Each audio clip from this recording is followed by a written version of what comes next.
شروع د هغه پاک ذات په نوم باندې چې بخښونکی او مهربانه دی. شروع د هغه پاک ذات په نوم باندې چې د تمامو مخلوقاتو روحونه د هغه په قبضه کې دي. او شروع د هغه پاک ذات په نوم باندې چې د عزت او ذلت ورکولو والا ساختن دی.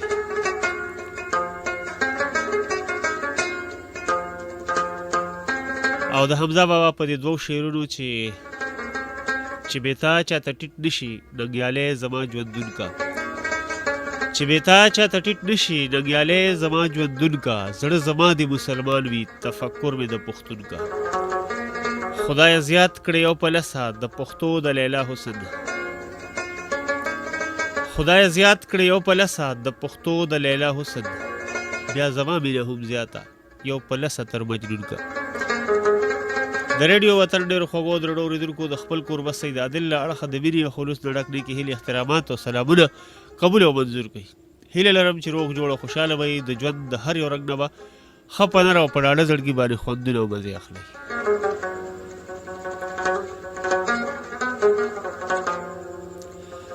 څرنګه چې تاسو ته معلومه ده دا خبره څرګنده ده چې د هر زیارت په ورځ باندې د جمعرات په ورځ باندې د 2 بجو نه والې تر 4 بجو پورې زموږ او ستاسو ملګرتیا وطن د ننګیالو د خپرونه کې وي.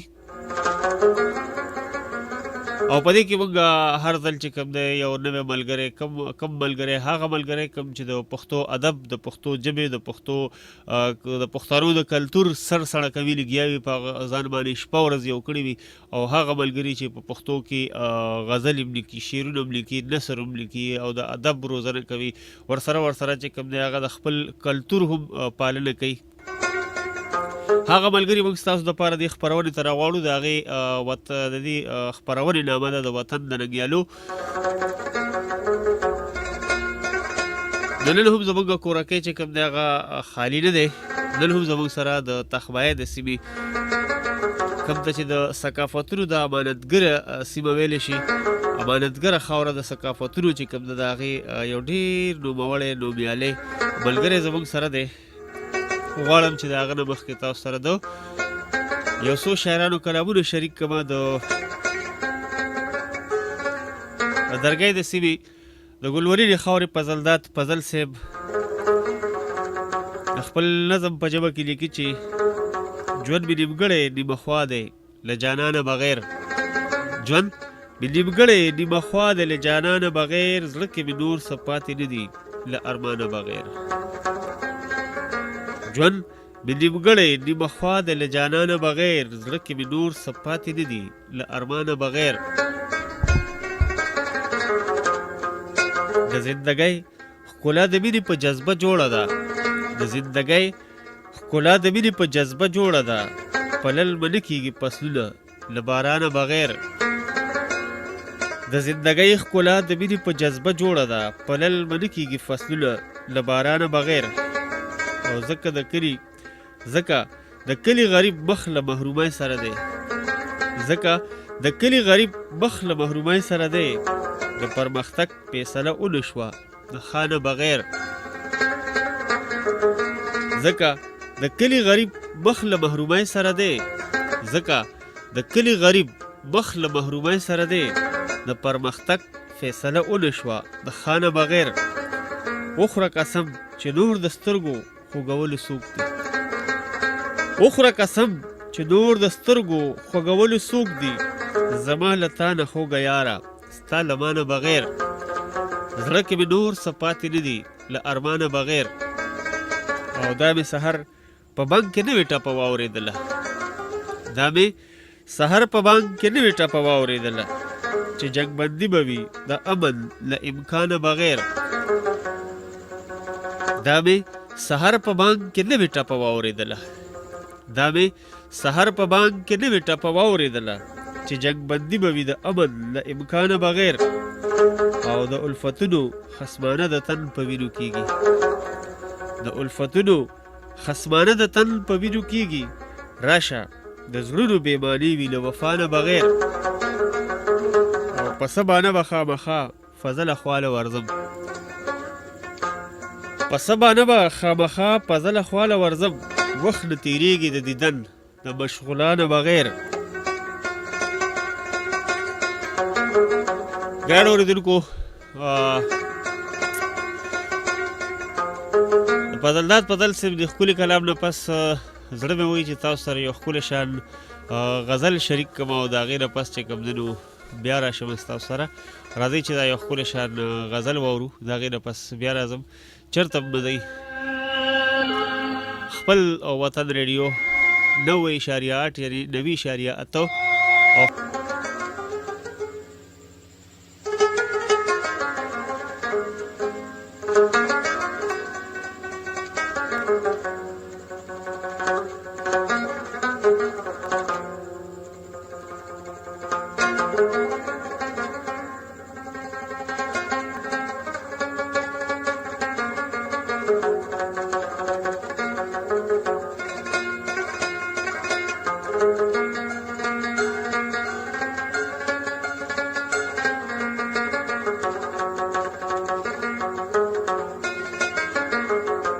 مستې لمحې د زندګۍ در باندې څنګه لګي. مستې لمحې د زندګۍ در باندې څنګه لګي. وایا وختونه د ځوانۍ در باندې څنګه لګي. او ما بره وکتل اسمان ته دې په ناز وویل، ما بره وکتل اسمان ته دې په ناز وویل، دا راته ووایه سپوږمۍ در باندې څنګه لګي. لکه زما در له هډوکې ماتوي او که نه، لکه زما در له هډوکې ماتوي او که نه، د هجر غشي لیونی در باندې څنګه لګي. وایا وختونه د ځوانۍ در باندې څنګه لګي. او په دې خبره مې غرې ونیو خاموش یې کړمه، په دې خبره مې غرې ونیو خاموش یې کړمه، چې ستا همزولې پخوانی در باندې څنګه لګي. وایا وختونه د ځوانۍ در باندې څنګه لګي.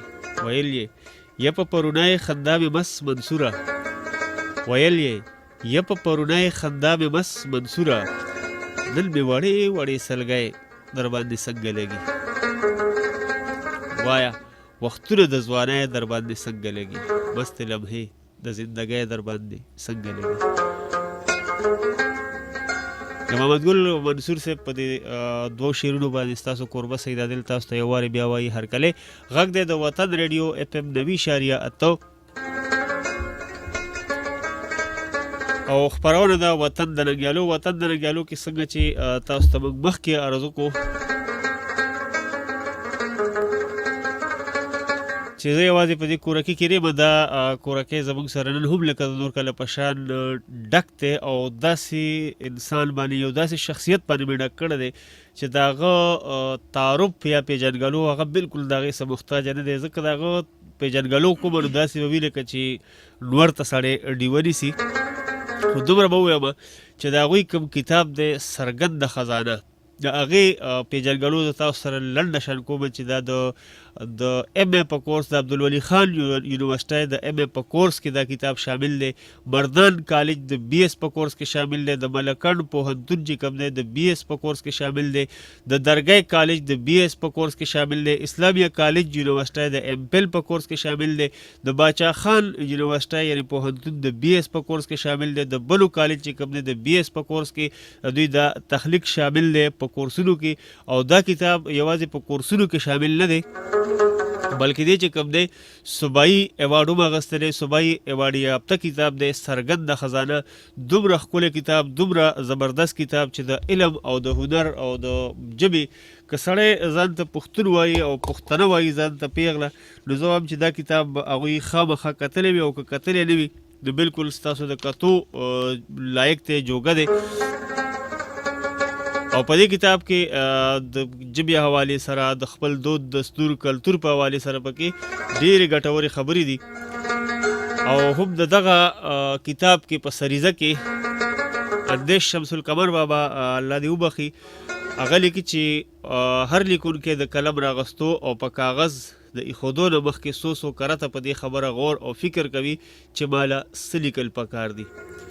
د شعر او ادب د هنر به داسې کوم اړخ وي چې هغه به د دغه ادب د لوستونکو دپاره زیات نه زیات فایدهمند وي او دغه شان به لیکونکی د هغې لیکلو او لوستلو ته لیواله وي. دا د یو شاعر او ادیب دپاره یو ډېره بنیادي خبره ده.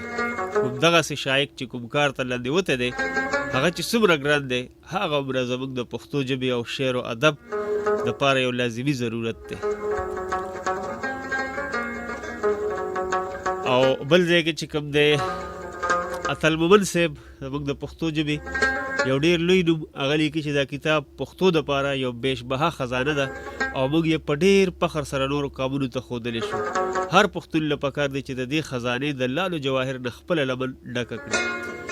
څنګه چې تاسو ته ما مخکې وویل چې داسې یو کتاب چې هر پښتون او هر پښتنې له پکار دی چې څرګنده خزانه کتاب وګوري. راځمه د نن چې که مېلمه د هغوی نوم درته اخلمه خو د هغې نه مخکې راته د هغوی د تعارف دپاره کومو زموږ د ادب استادانو پوهه خلکو چې کوم لیکل کړي دي د هغوی په اړه باندې هغه در سره لږ شریکوم. شایق استاز دی او د استاز دا یو نفسیاتي مجبوري یا کمزوري وي چې نورو ته دې ارومرو څه ور زده کړي. څرګنده خزانه د دغې هسې یو شعور زیار دی، یو شعوري زیار دی او تر کافي حده د یو درسي کتاب په رنګ کې رنګ دی چې لږې خامه یو بلا خوبی لري. ځکه نو زما واثق یقین دی چې د دې کتاب د مشملاتو نه به ډېره ګټه خلک پوره ګټه وکړي او هم دا به د دې کتاب د ضرورت اهمیت افادیت او ارزښت یو څرګنده بیلګه وي. دا چې ډاکټر علي خیل دریاب د پښتو څانګې چیرمین د ملکنډ پوهنتون هغوی د دوی په هکله لیکلي دي او فیض الوهاب فیض صاحب لیکي چې څرګنده خزانه د ښاغلي ساجد محمد شایق یو داسې عملي زیار دی چې که موږ ورته ادبي قاموس ووایو نو غلطه به نه وي. ځکه چې په دې کتاب کې د پښتو د لیک دود او ادب د مبادیاتو په هکله کوټلې بحثونه شوي دي. دا جی فیض الوهاب فیض صاحب د پښتو ژبې یو ډېر لوی نوم چې تاسو اوس هم د وړو د خپل سرکاري سکول د کتاب راوالي د پښتو نو زما په خیال چې خامخا به پکې د فیض الوهاب فیض صاحب څه داسې مواد تاسو ته میلاویږي هغه که د نظم په ژبه کې او که د نثر په ژبه کې هغوی د دوی په هکله دغه لیکلي دي. د پښتو ژبې ورک لیونی مین حسین احمد صادق صاحب چې چېرته هم پښتون یا پښتانه وي نو په حسین احمد صادق صاحب باندې به ډېر فخر کوي او هغوی لیکي چې زما په خیال دا کتاب نه یوازې د طلباو دپاره بلکې د شاعرانو ادیبانو دپاره د یو پوهې یو اهمه ذریعه جوړېدی شي. زه په خپله دې کتاب ته سترګې یم او دعا کوم چې الله دې د ښاغلي شایق قلم او فکر نور هم د پښتو او پښتنو په کار راولي. حسین احمد شایق صاحب او پروفیسر داود بخ بندوخیل صاحب لیکي چې د پښتونخوا تخوایه مردان د سیمې تکړه شاعر او لیکوال ساجد شایق د پښتو ژبې ادب او علم په اړه دا کتاب څرګنده خزانه لیکلی دی. لیکوال په دې کتاب کې په ادبیاتو، املا، شعري ډولونو، نثري صنفونو، ژبه او د پښتو ژبې املا په تاریخ او ارتقا، په فصاحت او بلاغت او دارنګه په رموز او عقاب، علم، قافیه، تنقید او د ادب په نورو ډیرو ضروري خبرو په بشپړه توګه رڼا اچولې ده. داسې ډیرو لیکوالو پې لیکل کړي دي خو چونکې که زه هغه لنډې سریزې د هغې نه یو پیراګراف تاسو ته وایم یقینا چې دا 2 غنټې به ختمې شي او هغه خبرې به ختمې نه شي. زه به نیغ په نیغه د ښاغلي ساجد محمد شایق صاحب طرف ته څوک چې د پښتو د هغوی په اړه خو تاسو ته ما د هغوی چې کوم مشران دي د پښتو ژبې د هغوی هغه سریزې ما تاسو ته وویلې چې د ساجد شایق صاحب په هکله باندې هغوی دا وایي څرګنده خزانه چې کوم دی نو دا 2 ایډیشنه چاپ شوي دي او دواړو ایډیشنو کې ډېر خوش قسمته خلک به وي چې په تخوایه کې مردان کې یا د پېښور په غټو کتابونو دوکانونو کې ورته څرګنده خزانه میلاو شي. ځکه را داسې یو څرګنده خزانه ده چې ما باندې دومره تلوار یم چې دا پروګرام د خپرونو زر تر زر 4 بجو ته ورسي او چوټي شي او زه ځل دا کتاب را پیدا کړم. ما چې پکې څه ولیدل هغه یقینا چې لالونه دي، ملغلرې دي پکې. نو ساجد شایق صاحب طرف ته زه ستاسو ډېر وخت نه اخلم. ساجد شایق صاحب اول خو زه تاسو ته د زړه له تله د زړه له کومې ستاسو ته هرکلی ویم او د خپل اړخه د ریډیو وطن د اف ام 90.8 د ټول منیجمنت سټاف له اړخه او د خپلو اوریدونکو له اړخه تاسو ته ډېر هرکلی یم او ډېره زیاته مننه مو کوم چې په دومره نوزګاره وخت کې به موږ له څو لمحې راکړې. سید عادل صاحب ستاسو ډېره زیاته مننه او هم ستاسو د دې سټاف او ستاسو د دې ملګرو ډېره زیاته مننه چې تاسو زه دلته راوغوښتم د یو څو خبرو دپاره. جی نو ډېره زیاته مهرباني یار، ډېره مننه. ډېره مننه ساجد شیخ صاحب.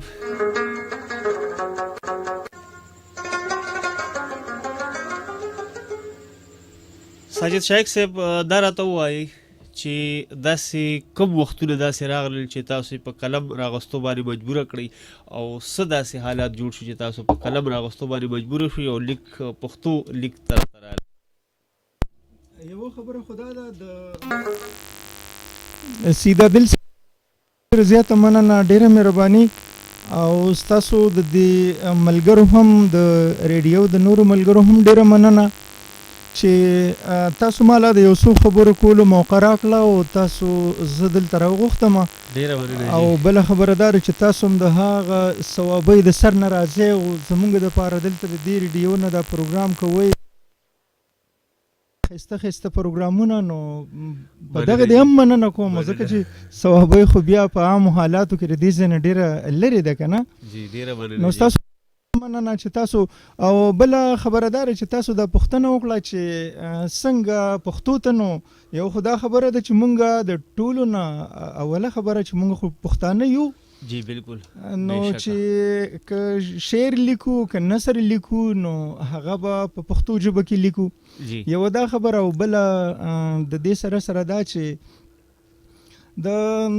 که د خیال کړي نو دا شاعري چې کومه ده نو دا زیات نثر شاعرانی بیا زیات تر داسې خبرې بیا وروستو چې دی نو هغه نثر طرف ته پام شي. جی اول نظم لیکي بیا نثر طرف ته راشي. ما هم په خپله باندې اول به مې نظم لیکه، شعر به مې لیکه.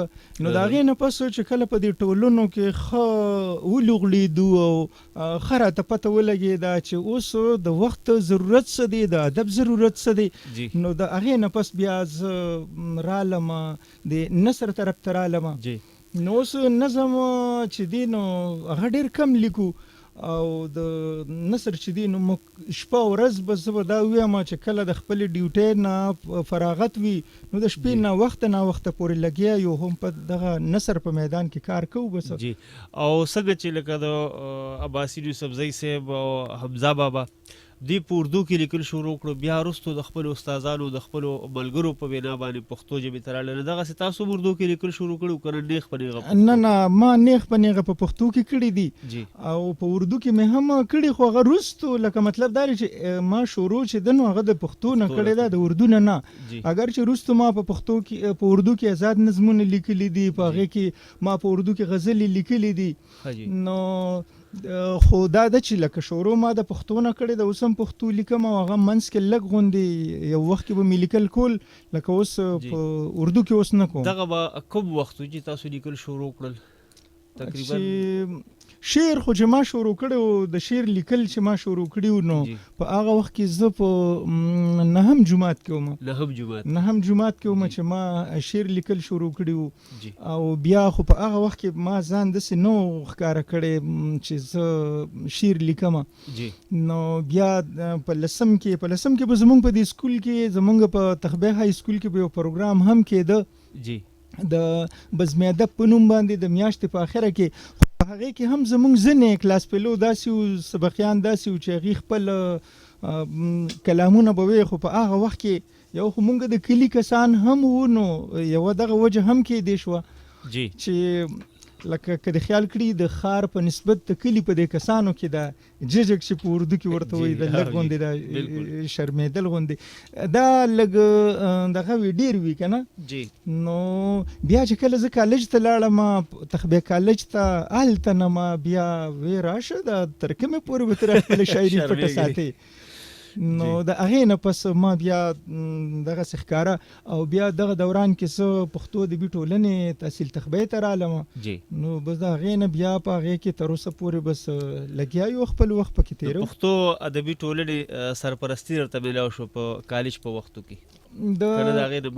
نه د پښتو ادبي ټولنه تحصیل تخبه کوم چې زمونږ عامه د کالج نه د کالج په وختو کې وته رالی بیا پښتو ادبي ټولنه بالکل په هغه دوران کې ورته بیا زه رالم نو هغې کې به بیا مونږ دغه کوله برخې به مو پکې اخیستې او نور د کالج یا د یونیورسټۍ په د دور هغه خبره چې کومه ده نو هغه خو مونږ په ملکن یونیورسټۍ نه چې کله ما بیا 14 کوو نو په هغه دوران کې په هغې کې په اول ځل باندې مساګه ادبي جرګه مساګه ادبي جرګه نو په دغه کې ملکن پوهنتون نو د هغې زه بیا اولنی صدر زوم لکه اولنې ټولنه هم جوړه شوه اولنې صدارت هم او دلته خو د پښتو ادبي ټولنې تحصیل تخبه په مختلفو وختونو کې زه صدر پاتې شوی یم چیرمین هم پاتې شوی یم او بس لګیا یو پکې کله یو څه کله بل څه خو خپل کار جاري ساتو ادبي کار او د پښتو ادبي ټولنې تحصیل تخبه نه چې کوم دی نو دغه کوو میاشت کې 2 اجلاسونه 2 غونډې کیږي تنقیدي کیږي مشاعرې کیږي شایق صاحب څنګه چې لکه تاسو نه هم جماعت وي نو دغه ټایم کې به تاسو لازمي خبره د واړه به وي هلکان به نو دغه ټایم کې دغه وخت کې چې کله تاسو شاعري شروع کړه او ستاسو کور کې پته ولګېده والد صاحب ته یا مور بیبي ته پته ولګېده د هغوی بس څه جذباتو د هغوی څه احساساتو هغه وخت سره یاره یوه خبر ورته دا وکړم که نه چې د ناوخته پورې د ناوخته پورې زمانه په کور کې څوک نو خبر شوي چې لکه دې شاعري کې د ناوخته پورې دا پته نه وه لګېدلی خو بیا یو وار داسې چلو شو چې ما چېرته په بل ځای کې غزل ویلو او هغه په کیسټ کې چا ریکارډ کړی و او هغه کیسټ چې کومونو زمونږ په کور کې وغږېدی شو نو د هغې نه پس بیا زما پلار ته پته ولګېده چې دې شاعري کوي او نو چې پته ورته ولګېده چې زما زوی چې کوم دی هغه شاعري کوي نو د هغوی څه یاره داسې ډېر خو یې راته څه ویلي نو خو البته زما د پلار د طرفه به ما ته دا خبره وه چې دغه مه کوه لکه دې مشاعرو له مزه او دا څیزونه مه کوه او وروستو وخت کې که نه خو چې کله ورته بیا پته ولګېده چې یاره دې اوس خامخا ځي لازمي ځي نو بیا به صرف دومره کول چې د اخر وخته پورې اوس دې خدای پاک وبخي اوس خو وفات شوی دی نو د اخره وخته پورې به ما ته دا خبره کوله چې بچې هر چېرته چې ځې ځه خو ګوره د ماښام بانک سره دا چې تا ځان کور ته را رسولي نور په ادبي پروګرامونو یا په نور څه بیا را باندې بیخي پابندي نه ده کړې هغه ته پته و چې لکه دې اوس دې طرف ته مکمل د شوق دی نو شایق صاحب ډېره شاعري وشوه څنګه چې تاسو وایي چې زه اوس شاعري ډېره کمه لیکم نثر لیکم ډېر زیات د نثر خزانه خو ستاسو زموږ مخې ته پرته را څرګنده خزانه د دې سره چې شاعري کومه وشوه ستاسو د نهم جماعت نه والې تر دې دمه پورې په هغې کې تاسو کتاب چاپ کړی دی یا که نه په هغې کې داسې خبره وه چې په کال 1995 او 96 1995-96 کې ما د یو کتاب خونړی سترګې په نوم باندې خپله شعري مجموعه ما چاپ کوله نو هغه د هغې کتابت هم وشو اقبال حیران صاحب چارسدې والا د هغې کتابت کړی و او بیا چې کله بالکل مسوده تیاره شو نو هغه ما زیب آرټ پبلیشر له ورکړله په مالجنګي کې په پېښور کې نو هغه چې زه بیا داسې یو میاشت پس لاړم ما ورته وویم څنګه چل دی زما کتاب هغه وخت کې خو لکه موبایل وې نه بالکل ما ورته وی زما کتاب چاپ شو څنګه چل شو کوم کتاب نو ما ورته وویم خونړی سترګې زما شعري مجموعه څنګه چل شو نو ما ته وی چې هغه خو چېرته مسوده ګډوډه شوې ده بس دغه ته وایي هغه کوم کسان چې ورسره په دفتر کې وو یا په هغه دکان کې هغې ته وایي چې لکه د راکوز کې دا هر څه هغې د المارۍ راولټولې څه کتابونه یې هغه منځ کې کېښودل ښکاره یاره اوس لګیا دی مسوده کتاب چاپ کول څه چې هغه مسوده یاره هغه هغه ښه مسوده چې کومه برابر چاپ ته لیکلې هغه ترې پاکه ورکه شوې وه نو هغه کتابت چې اقبال حیران صاحب د کومې کاپۍ نه کړی نو هغه کاپي ما ته میلاو شوې وه په هغې باندې د رحمت شاه سایل صاحب نه مې په سریزه اخیستې وه د بل چا نه پې مې نه وه نو سریزه پې هغې لیکلې وه ښه مزیدار بلا لیکلې پې کړي وو کم از کم 5-6 صفحې وې 7 صفحې دا لیکلې پې کړي وو. نو بس هغه کتاب زما نو شعري مجموعه چې هغه کله چاپ نه شوه نو بیا لږ غوندې زما د زړه معمولي غوندې مات شو یاره چې دا اوس څنګه چلو شو.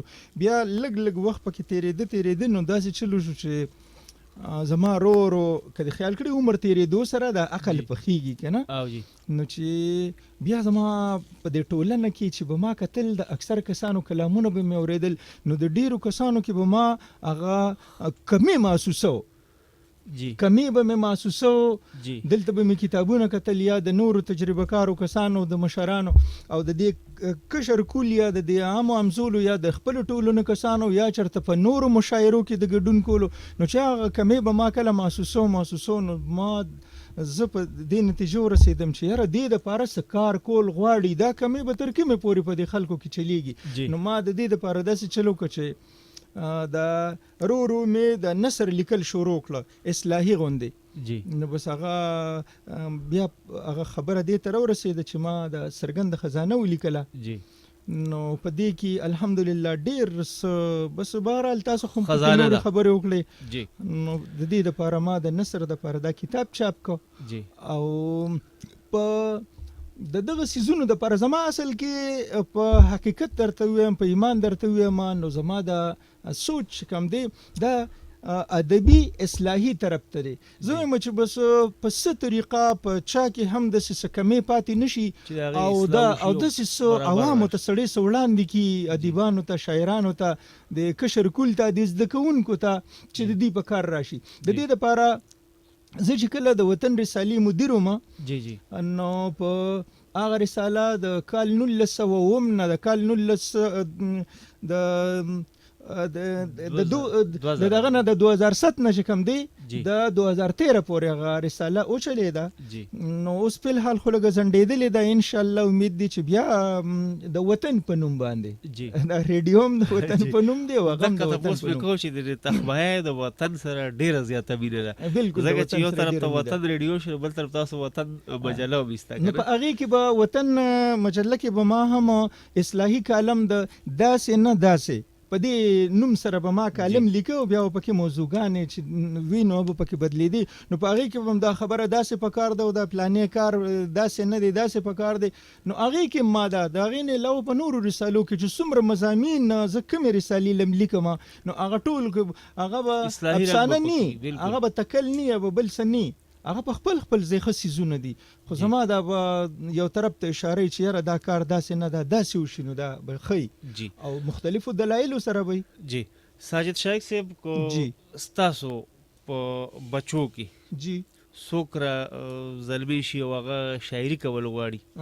نو ستاسو به هغه ته څه پیغام وي لکه مطلب هغوی ته به تاسو څه وایي که نه تاسو څنګه والد صاحب ته نصیحت کړی دی چې بهی هر چېرته ځې نو ځه خو د ماښام د بانک سره به کور ته راځي نو هغوی خو شاعرۍ سره مینه وه خو شاعران نو ستاسو شاعرۍ سره مینه هم ده پښتو ادب سره مینه ده هغه لیونۍ مینه به ورته ووایو هغه هم ده او پخپله هم کوئ نو هغوی ته به تاسو څه وایئ نو بس هغوی ته به زه دا ویم چې به کوي او شوق دی نو خو دا خبره مې ورته کړې ده چې اول خپل عصري علوم چې کوم دي که نه یا فرض که ستا د سکول ستا د کالج چې کوم تا ته کم کورس دی تا ته کم امتحانونه په سر دي هغه مقدمه خبره ده او دا شاعري چې ده نو دا بیا مؤخره ده د هغې په لحاظ او کله چې تاسو ما ورته دا خبره کړې ده چې کله تاسو په خپل دغه تعلیمي مقاصدو کې د سکول کالج د په دې کې چې کوم دی نو تاسو دغه تعلیم ښه برابر کړئ او بیا ځان یو مقام ته ورسوئ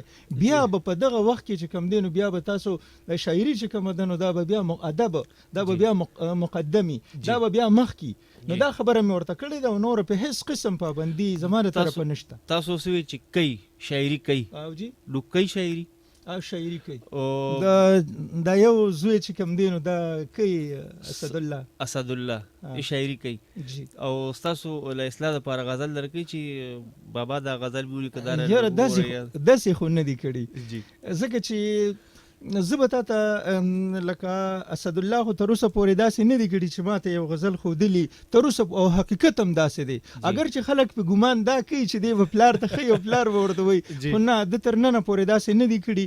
د هغې بس هغه ما او د خپلو کې پوه یو چې لکه ده ما ته نه دي ویلي. او ما خو خپل ځاني دا ډېر صنفونه چې کوم دي نو ځینې کسان اکثر دا تپوس کوي لکه د څرګنده خزانه کې ما پوره وضاحت کړی، خو زه به درته خپله دا خبره وکړم چې لکه څنګه چې زه د ورکوټوالي نه د شعري صلاحیت چې کوم دی نو دا خو د یو انسان په خټه کې هغه ګلي چې په چا کې یو چې په چا کې نه نو که هغه پی ایچ ډي مو کې نو شعر نشي لیکلی. بالکل نو ما د وړوکوالي نه زه چې ورکوټی وم دا کتابونه به ما دا واړه واړه کتل لکه د عبدالوهاب دستي صاحب او علي حیدر جوشي او جمال د سنګر او دغسې نور دا څیزونه مې کتل، نو په هغې کې به ما ته دا پته لګېده چې رباعي څنګه لیکلی شي، غزل څنګه، چاربیت څنګه، نیمکۍ څنګه، ټپه څنګه، د دې ساخت څه دی، دا به جوړېږي څنګه. نو په هغې کې هر څه زه چې بیا دغه شم الحمدلله نو ما په خپله باندې خپل غزل لکه داسې چاته دغه ته نه دی ښودلی یا د چا نه مې دا تپوس نه دی کړی چې پلانې سن به مونږ څنګه لیکو، لکه د دغه شیانو نه ما هغه شیان زده کړي. نو دغسې دیم ما ته نه ښایي، دیم په داسې ماحول کې اکثر زمونږ ځای ته چې کوم ادبي خو زمونږ ملګري چې نو خامخا به ادبي میلمانۍ نو چې کله راشي نو دته ما ویلیم دي چې لکه ګورې د سکول کالج د پاس کېدو سره به ته اجرم پاس کې بالکل نو ته زمونږ سره کېنه نو هغه حساب سره د ما سره چې ملګري کوم شعري بحث او تنقیدي بحث او څه څیزونه کېږي دی ناستې اوري نو په دغه وجه چې د کوم غزل لیکلی دی ما ته اصلاح دپاره نه دی ښودلی، خو دې د دغه کړي دي لکه مطلب یې چې زده کړی دی. جی که ستاسو خوښه وي نو د اسد الله نه به څه واورو غزل. سعید جی اسد الله د ساجد محمد شایق صاحب د زوی اړخ ته ځم او د هغوی نه د هغوی د والد صاحب او د هغوی خپله شاعري به ترې لږه لږه اورو. اسد الله صاحب تاسو ته ډېر زیات هرکلی وایو، ډېره مننه مو کوم چې دلته د کورکي ته رالی د وطن ریډیو اف ام 90.8 د کورکي ته رالی، ستاسو ډېره زیاته مننه او ډېر ډېر هرکلی راته. ډېره مهرباني جي، دا خو زما پلار راتلو نو ما وی چې زه به هم در سره چکر ولګوم، ریډیو سټیشن به وګورو جی او جی او پروګرام له ولاړ شو. ډېره مهرباني. نو خپلو کتونکو ته خپلو مینوالو ته خپلو اورېدونکو ته به څه اورول غواړې؟ خپل غزل که د بابا دی؟ یاره چې خپل یو غزل به ووایم، د پلار غزل خو په دې ټایم کې ما ته یاد نه یاد دی راته، خو دې ټایم کې مې مزغو کې نشته دی. جی اول 2-3 شعر دی دا به درته ووایم. ارشاد. داسې دی چې بچې سبق ووایه ځان دې کامیاب که ګورې، بچې سبق ووایه ځان دې کامیاب که ګورې، زما دي تا ته سترګې بابا دې تا ته ګوري، واه او زه ورته غلی یم هغه هم هېڅ نه وایي، زه ورته غلی یم هغه هم هېڅ نه وایي، زه دې تصویر ته ګورم تصویر دې ما ته ګوري. واه واه ډېر ښه، زه دې تصویر ته ګورم تصویر دې ما ته ګوري. مننه.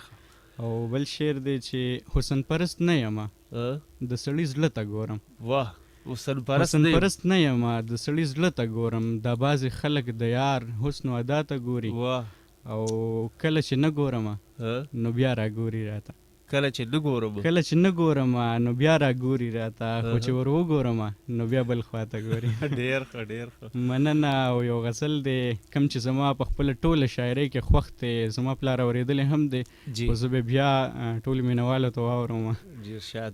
داسې دی چې دا ستا له غمه چې به سترګو نه مې تللي اوښکې، دا ستا له غمه چې د سترګو نه مې تللي اوښکې، دا ستا له غمه چې به سترګو نه مې تللي اوښکې، چې ته رایاد به شوې نو خود به بهېدلې اوښکې. ډېر ښه بیا ووایه.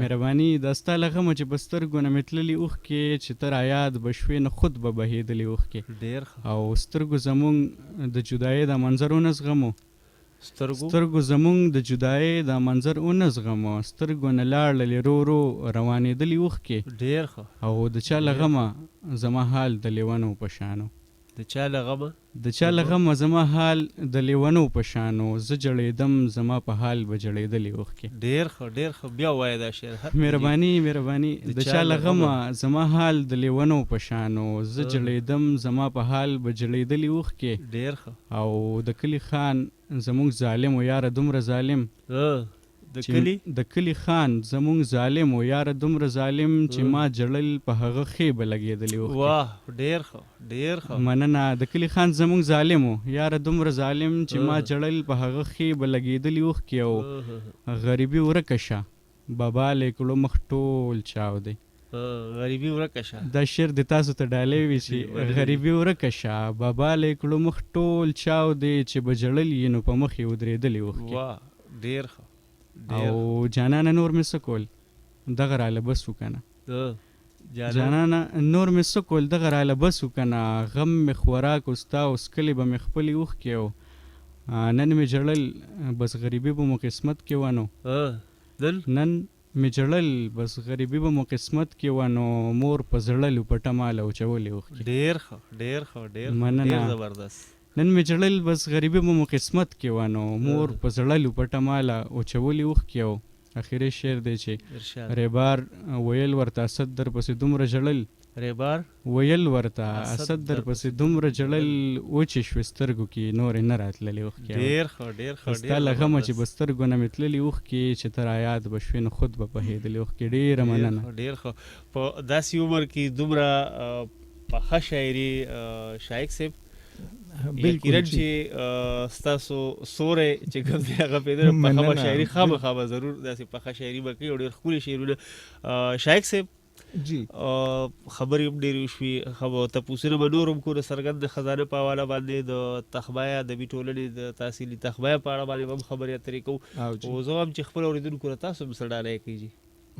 ښه جي ولې نه جی یاره سید عادل صاحب جی زه به م یو دوه شعرونه د غزل نه مخکې ووایم ارشاد جی ډېر خوند به وکړي او که د خیال کړي د روایات داسې را روان دي چې غزل نه مخکې شعرونه جی او بلکې ځینې کسان خو داسې چې اکثر په مشاعره کې ودرېږي نو وایي د غزل نه مخکې یو څو شعرونه دي نو صرف مقطفه کې ونه وایي نور غون یو غزل ووایي که نه د شعرونو په نوم باندې. بلکل. او بعضې خلک خو داسې چې بیا ورپسې راوړخلي نظم ووایي د غزل نه مخکې بیا ورپسې داسې نور هم که نه. او ځینې کسان داسې مې ګورې مونږ کتلي دي چې څوک اورېدلي مو دي کتلي مو دي چې چا ورته فرمایش نه کړي او هغه داسې لاس ونیسي چې کله مایک ته ودرېږي که نه لاس ونیسي یاره حالانکې دوه غزلې به یې ویلي او بیا وایي یاره دا خلک دغه پلاني نظم او پلاني غزل فرمایش کوي به هم درته ووایم نو خلک هغه خو ګڼئ نو سړی وایي زه چا به پکې فرمایش ورته کړي.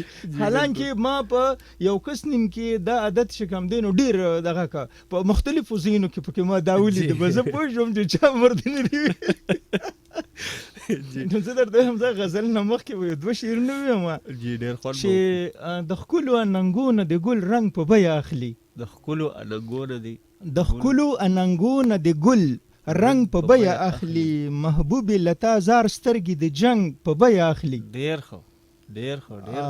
شایق روپۍ په لاس د زمانې بازار ته ووت شایق روپۍ په لاس د زمانې بازار ته ووت د ځینې پښتنو له چرته ننګ په بیه اخلي. ډېر ښه ډېر ښه ډېر زبردست. بیا ووایي دا دوه شعر.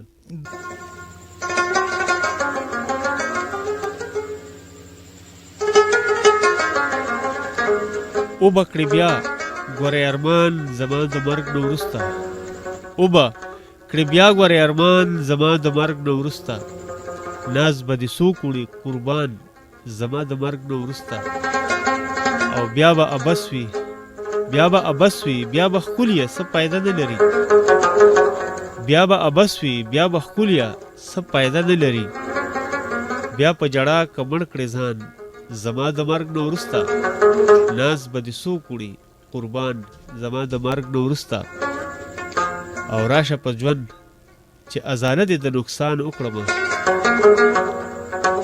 راشه په ژوند چې ازانه دې د نقصان وکړمه بیا به د چا غواړې تاوان زما د مرګ نه وروسته راشه په ژوند چې ازانه دې د نقصان وکړمه بیا به د چا غواړې تاوان زما د مرګ نه وروسته او ناز به دې څوک وړي قربان زما د مرګ نه وروسته زه ستا د مینې لیونی یم په تا ورک مین یم زه ستا د مینې لیونی یم په تا ورک مین یم دا به تسلیم کړې په ایمان زما د مرګ نه وروسته زه ستا د مینې لیونی یم په تا ورک مین یم زه ستا د مینې لیونی یم په تا ورک مین یم دا به تسلیم کړي خو په ایمان زما د مرګ نه وروسته ناز به دې څوک وړي قربان زما د مرګ نه وروسته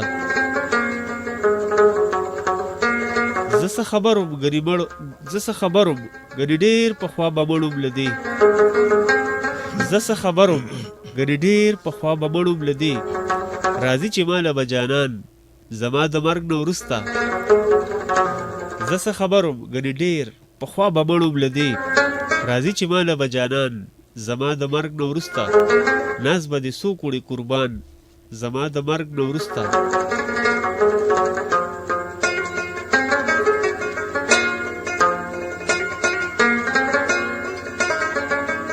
خو دریابه نه به وي ممکن ګنې چې وپوښتمه دریابه نه به وي ممکن ګنې چې وپوښتمه حال د بېلوزه بدګمان زما د مرګ نه وروسته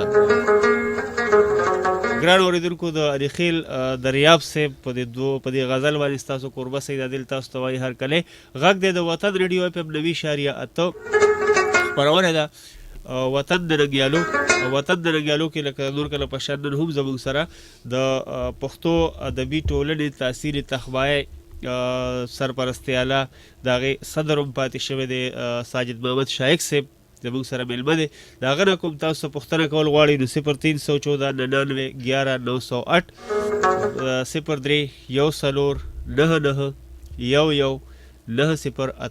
په دې باندې راتلی شي او د ساجد محمد شایق صاحب نه که څه پوښتنه لرل غواړئ د هغوی د ژوند او فن په اړه باندې یا د پښتو ژبې او ادب په اړه باندې یا د دوی د کتاب څرګنده خزانه په اړه باندې که دوی د څه قسم معلومات کول غواړئ څه پوښتنه دې کول غواړئ نو موږ سره ناست دی ګران اورېدونکو زه به د ساجد محمد شایق صاحب طرف ته او د هغوی نه د پښتو ادبي ټولنې تحصیل تخبایه په اړه باندې یو څو پوښتنې کول غواړم ساجد محمد شایق صاحب دا راته ووایي چې پښتو ادبي ټولنه تحصیل تخبایه جی ډېره پخوانۍ ټولنه ده تقریبا 55 یا 60 کاله بالکل جی دا به کېږي نو په دې کې د ابرار غر صاحب دی په شان ستاسو په شان د حسین احمد صادق صاحب دی په شان دا د پښتو ژبې هغه ستوري دی را پیدا کړل جی بالکل جی دا د وحید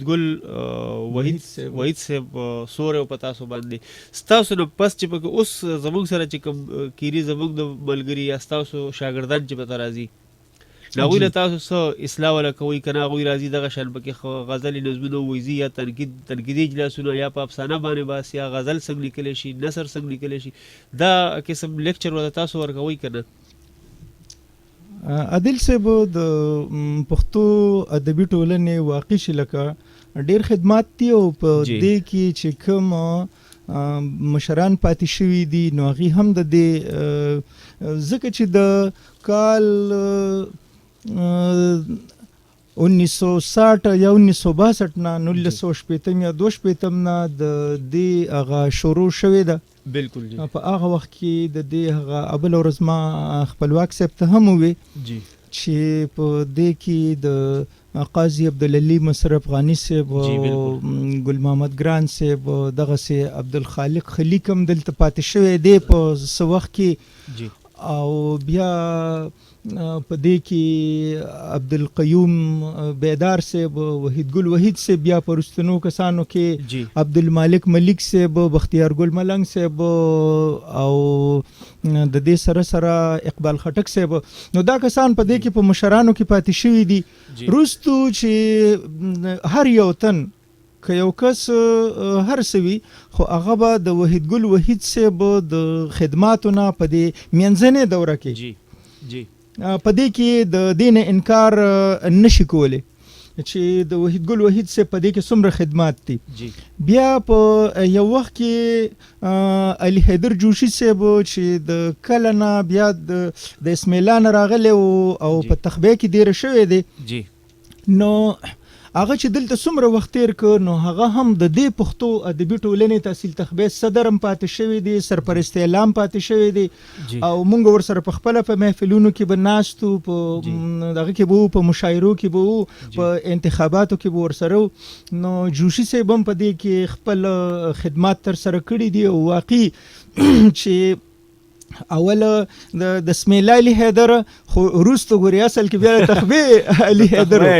او د تخبې علي حیدر هم پاتې شوی دی که نه. نو د هغه ښه خدمات دي په دې کې او واقعي زموږ سره ډېر ښه محفلونه ښې مشاعرې شوي دي.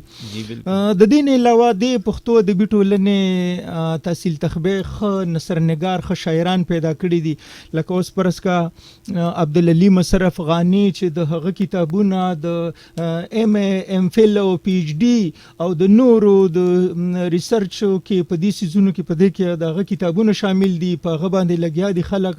اوس هم یو کس لګیا دی زما خیال ام فل یا پی ایچ ډي پې کوي په قاضي عبدالعلي مصرف غاني باندې. د دې نه علاوه زه چې یو کس یاد کړم، لکه اوس فرض کا بیدار صاحب عبدالکریم بیدار صاحب شاعري د ځان له په دې باندې که اوس مونږ بحث کوو نو خبره بیا ډېره لرې ځي. نو دی لکه حسین احمد صادق صاحب چې په هر ځای کې د هغه څومره مزیداره پیژنګلو ده، په هر ځای کې خلک پیژني، هر ځای کې چې ګوري. نو د حسین احمد صادق صاحب په شانتې لکه شاعرانې پیدا کړي دي. او بیا په تیره باندې که بیا مونږ وګورو نو ابرار غر غزل نن سبا د هر چا هر څوک ورته غوږي چې ابرار غر څنګه غزل لیکي. داسې دا خو درته ما صرف یو څو نومونه ووې، خو په پښتو ادبي ټولنه کې چې کم کسانه شعر لیکي که نه، نو واقعي هر یو الحمدلله هر یو داسې دی چې لکه تر ډېره حده ښه پوهه دی. اوس تا عادل صاحب یوه پوښتنه دا وکړه که نه چې د پښتو ادبي ټولنې چې کوم دي نو دی دغه څنګه کوي، د اجلاسونه څنګه کوي، او د دې نوي کلو دا کم کسان چې نوي راشي د دې خصمانه څنګه کوي، یا فرض کا د دې تربیت څنګه کوي. د هغې متعلق خو به درته زه او زما په شانتي یو څو نور ملګري داسې دي که نه چې هغوی دا غواړي چې را روان د کل چې دی یا د موجوده چې کم نوي کومه لکان دې ټولنې ته راځي، نو چې د دې ښه تربیت وشي، دی په مختلفو اصنافو باندې پوه شي، دی د نظم اصناف چې کوم دي او کوم چې د نثري اصناف دي په دې څیزونو باندې ښه پوه شي او د دې ښه تربیت وشي. د دې دپاره مونږ داسې کوو که نه عادل صاحب چې مونږ د میاشت کې د اوس خو د دې کرونا په وجه باندې کووډ 19 د دې په وجه باندې داسې شوي دي چې پروګرامونه لږ معطل شوي دي که نه، مشاعرې هم کمې شوي دي. خو زمونږ طریقه داسې ده چې هر کال کې په دسمبر کې انتخابات کیږي او په هر میاشت کې 2 اجلاسونه کیږي، 2 غونډې کیږي. دغه غونډې کې یوه د میاشتې په اولنۍ جمعه وي، د تاریخ په حساب په اولنۍ جمعه وي چې اولنۍ جمعه په کم تاریخ راله بس په هغې باندې، او دویم ورپسې جمعه یعنی 15مه باندې. دا 15مه خاص د تنقید دپاره ده. په دې اولنۍ کې هم تنقیدي اجلاسونه په دې کې هم. نو عادل صاحب ګوره یوه دا خبره زمونږ اوریدونکي څوک هم چې زمونږ دا خبره اوري نو هغې دې په ذهن کې دا کینئ چې تنقیدي اجلاسونو کې چې څومره اصلاح د کومو کسانو کیږي او د دې نوي کل کومه اصلاح کیږي، نو دا ګوري که تنقید مونږ د دې ټولنو نه وباسو نو بس هر یو کس به راځي خو چې څه وایي نو وایي به او رایي به چې لیکلي او ځي به. خو چې که په محفل کې فرض که 15 کسان ناست دي او یو قسم تنقید ته نظم غزل یا چرته فرض که په نثر کې څه څیز وړاندې کړي، افسانه وي، تکل وي، هغه چې کوم دی هر څه چې وي هغه وړاندې کړي د تنقید دپاره، نو تنقید به د یو کس په کلام کیږي، خو دغه 15 شواړه چې دي دا به د هغې نه استفاده کوي، ځکه چې په دغه محفل کې به داسې پویه کسان چې د دغه فنفارې په مغز باندې به خبره وکړي. نو په دې وجه باندې تنقیدي اجلاسونه مونږ الحمدلله باقاعدګۍ سره کوو او د دې دپاره چې خپلو کې دغه کیږي اصلاح کیږي او دا کم چې د نوي کل کسان دي دیم پوه شي نو چې سبا کم څیز لیکي نو هغه به ډېر کوټلي وي، ډېر مزیدار به وي، ډېر مضبوط به وي، ډېر ښه به وي. او د دې دپاره به زه تاسو ته یوه خبره بله وکړم چې په دغه کې د دې اصلاح دپاره د دې پښتو ادبي ټولنې تحصیل تخبې نه علاوه هم د دې ملګرو خو د دې د رسمي اجلاسونو نه علاوه بیا بل مونږ پښتو ادبي مکتب یو بل پروګرام شروع کړی و. نو اگر چې د هغې اجلاسونو خو بیا د ډېر اوږده نه شو، خو هغه د دغه غیر اراده مونږ ختمه کړې نه ده. نو په هغې کې به داسې کېدل چې یو کس به په یوه موضوع باندې پوره لیکچر ورکو، یعنې د سیمینار په شکل به درته ویم. پښتو ادبي مکتب دا مونږ هغې له نوم ایښی و، پښتو ادبي مکتب. نو دغه شی چې کوم دی نو دا هم ما چلولی دي سره د خپلو نورو ملګرو. نو هغه ځان له نو اصلاح ډېر ضروري شی دی، تنقید ډېر ضروري شی دی، او د دې دپاره مونږ خپل ښه کوشش کړی دی او لګیا کوو. جی دا پښتو ادبي ټولنه تحصیل تخوایي جی د مطلب دا دی چې دا ځان له یو د پښتو د ژبې د نوو لیکوالو دپاره ځان له یو پوهنتون دی او ډېره زده کړه دلته. بلکل عادل صاحب زه خو خلکو ته ویم همدام چې دا ټولنې چې کوم دي ادبي ټولنې دا درسګاهونه دي. مونږ په خپله چې په دې ټولنو کې څومره زده کړه کړې ده نو هغه زده کړه دومره د کتاب نه کېږي څومره چې په ټولنه کې کېږي. نو دا درسګاهونه دي، ادبي درسګاهونه. ښه جی بالکل. او که دې ته نوي ملګري راتلل غواړي نو د هغوی دپاره دا کال اخلو نو بیا راځم دې خبرې ته. جی السلام علیکم. سلام. پاکیزه خبرې کوم د جلالان. پاکیزه د جلالان خورکۍ هر کلی درته وایو. مهرباني. جی ساجد محمد شیخ صاحب زموږ سره په کورکي کې میلمه دی د وطن ریډیو. جی سلام. سلام وعلیکم السلام. څه پوښتنه به ترې لرئ؟ بایجان لکه خپل اواز کې راته شاعري وکړه. صحیح ده، کوي درته ښه شاعري. صحیح. ډېر نور څه پوښتنې لرئ خورکۍ؟ څنګه بایجان؟ نور څه پوښتنه ترې لرئ؟ نه. صحیح شو. ډېره مننه جي یو جهان مننه. ساجد شیخ صاحب خورکۍ وایي چې موږ درې په خپل اواز کې شاعري وکړي. نو زه خو شاعري خو به ورته وکړم، خو که دوی فرض که ترنم غواړي ترنم خو زه کوم نه. زه خو چې کوم خپل کلام اورم نو هغه تحت اللفظ اورم. جی او به هر حال د خورکۍ ته به چې کوم دی نو یو څو شعرونه ووایم. جی ارشاد. چې د نظر د لارې پام شو، د نظر د لارې پام پکې کېدی شو، ډک محفل سلام پکې کېدی شو. ډېر ښه ډک محفلو خو سلام پکې کېدی شو. او مایکده خو څه مغول وهلې نه وه. مایکده خو څه مغول وهلې نه وه، ستا د رین لره یو جام پکې کېدی شو. ډېر ښه. بد مې وکړ ما سبا لګوت وویست. بد مې وکړ ما سبا لګوت وویست، ډک د مینې څه پیغام پکې کېدی شو. ډېر ښه.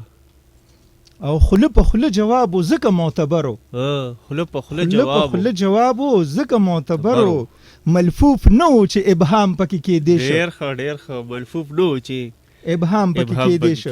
ډېر ښه. او خیمه وشوه محفل وشو د رندانو.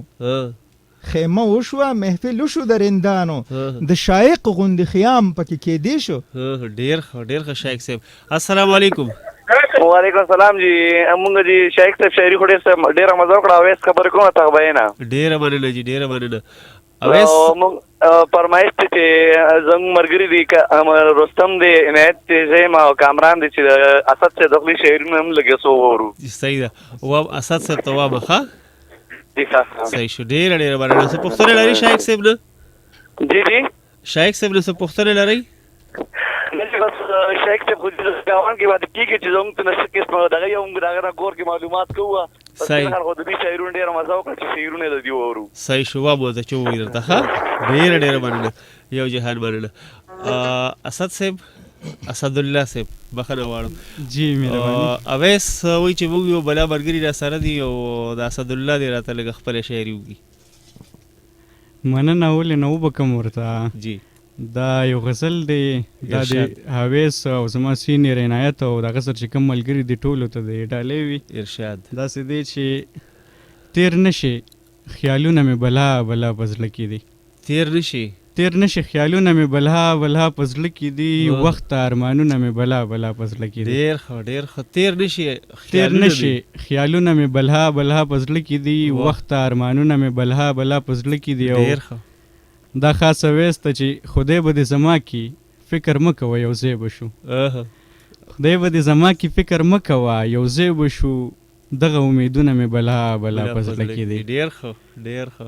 او بل شعر دی چې مړ به شمه یاره ګورې نور زغملی نه شمه، مړ به شمه یاره ګورې نور زغملی نه شمه، لا زاړه غمونه مې بلا بلا په زړه کې دي. ډېر ښه.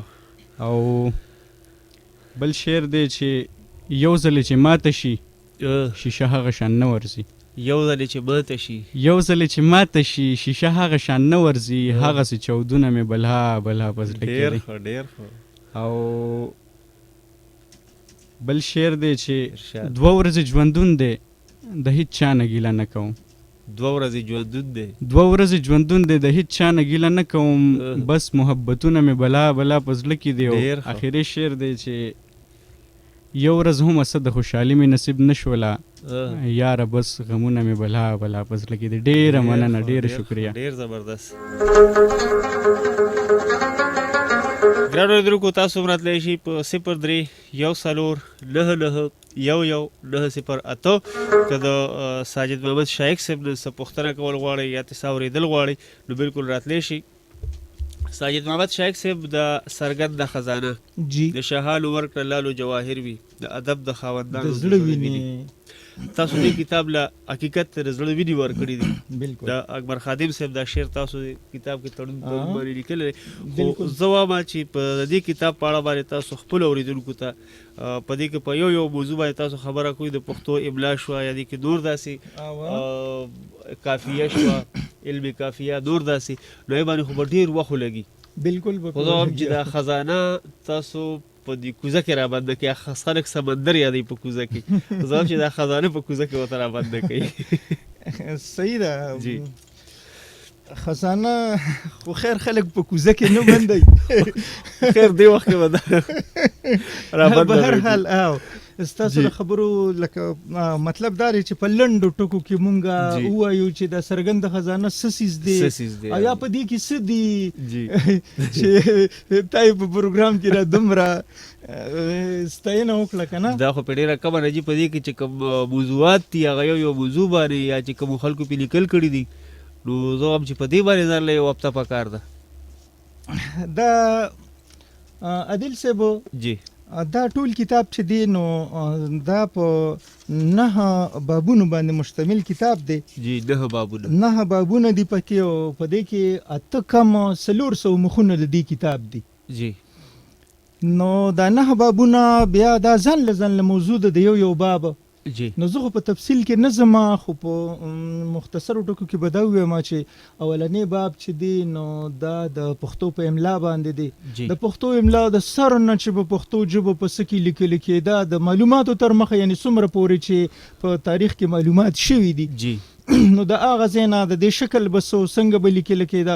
بیا ورپسې راځو بیا چې د محمود غزنوي په وخت کې د حسن میوندي قاضي سیف الله د دې په لاسونو باندې د پښتو ژبه چې ده نو دا بیا د هغه یوناني او میخي لیک نه چې کوم دی نو عربي رسم الخط ته یعنې دا اوس چې کوم دی دې ته مونږ وایو دې رسم الخط ته چې کله راوړېده په هغه وخت کې نو د هغې ذکر پکې دی په دغه باب کې. بیا بایزید انصاري چې په د املا کې څه وکړه، خوندرویزه بابا پکې بیا څه وکړل، بیا خوشحال بابا د زنځیرې په نوم باندې چې کومه خپله املا وچلوله او په خټکو کې د یوې پیړۍ پورې وچلېده نو هغه هم د هغې مثالونه او د هغې لیک خوشحال بابا به خپل شعرونه خپل نثر نظم په کومه املا کې لیکه هغه پکې دي او د هغې بالکل هوبهو هغسې نمونې هغه شیان پکې دي. د هغې نه پس د یوسفزو املا، د افغانستان املا، د باړهګلۍ املا، د باړهګلۍ نه پس چې کم کسان په دغه املا کې معمولی کم بدلون